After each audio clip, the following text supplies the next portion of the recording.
Hi, I'm Nicole Taylor. I am Group 5 and I'm going to be talking about improving the evaluation or appraisal process within a public organization. Okay, so as an employee, we have all been there. You get an email at 3 o'clock, your supervisor wants to meet you in conference room B for an evaluation. You haven't had an evaluation in an entire year. So you're thinking to yourself, what could be on my evaluation? You're dreading it. You're saying to yourself, I wonder if me walking in late last week with that Starbucks cup in my hand is going to be on my evaluation. Hopefully not, but if it does, we'll deal with it when we get to it. Things like that can come up in an evaluation.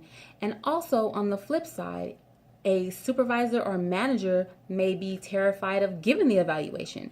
They haven't really met with the employee in a long time and they really don't know what to talk about. They might just throw a couple things on the evaluation just to get it out of the way.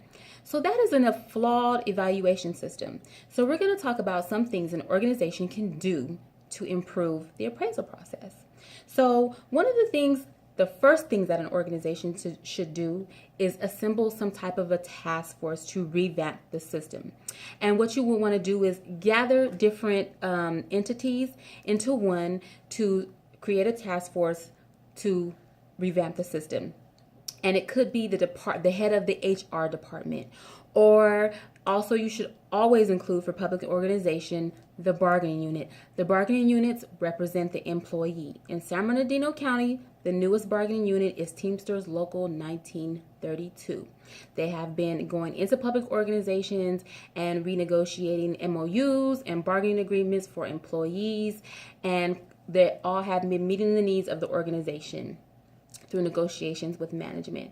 Or you can also bring in an HR consulting firm to help you hammer out the laws, the verbiage, the things that need to go into an evaluation.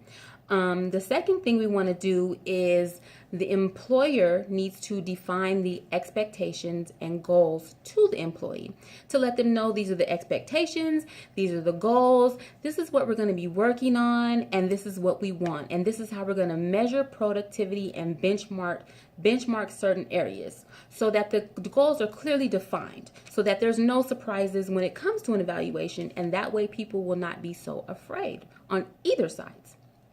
So the next thing that we want to do, and this is really the most important thing, is consistent communication.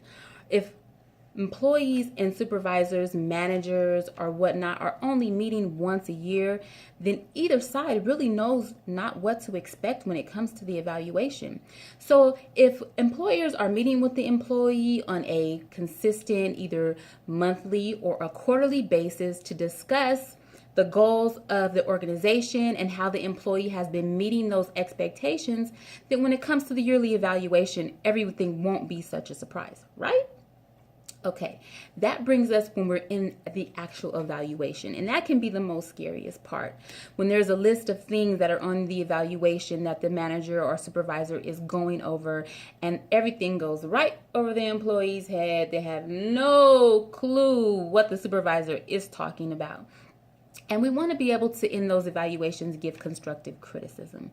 Now, what I mean by constructive criticism is a way to offer a reasoned opinion about the work of others, both positive and negative. And the feedback is always given to make sure that there is a more positive outcome.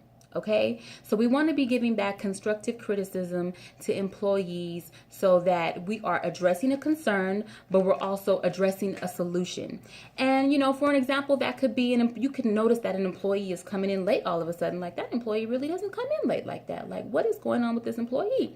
So you call the employee in and you give a light concern and you say, hey, I noticed that you've been coming in late, that's really against policy. Is there anything that we can do to help you? And maybe the employee needs a more flexible schedule, or there could be something going on that the employee hasn't talked about. And then both the needs of the employer and the employee has been addressed, and the problem has been either solved or is going to be solved. Next is positive reinforcement. Now, positive reinforcement is different than constructive criticism. All employees want to know that they are doing well and that they are meeting the needs of the organization. So you always want to look for an opportunity to praise an employee on something that he or she has done. For example, if you're at a meeting one day and one of your employees brings up a really good point or a really good bulleted point, and after the meeting you say, hey, you really brought up a good point in that meeting. I was kind of thinking it and I didn't know how to say it, and then you perfectly said it, and it just really opened up the discussion and we came to some really good conclusions and solutions. That's one way to give positive reinforcement. All these things align up so that the appraisal process is more even smoother for the organization and smoother for the employee. And what is always the goal of public administration organizations? It's always to serve the public in some way, whether it's law enforcement or a school district. We are administering those programs out there, and the ultimate goal is to be able to administer those programs to the public effectively.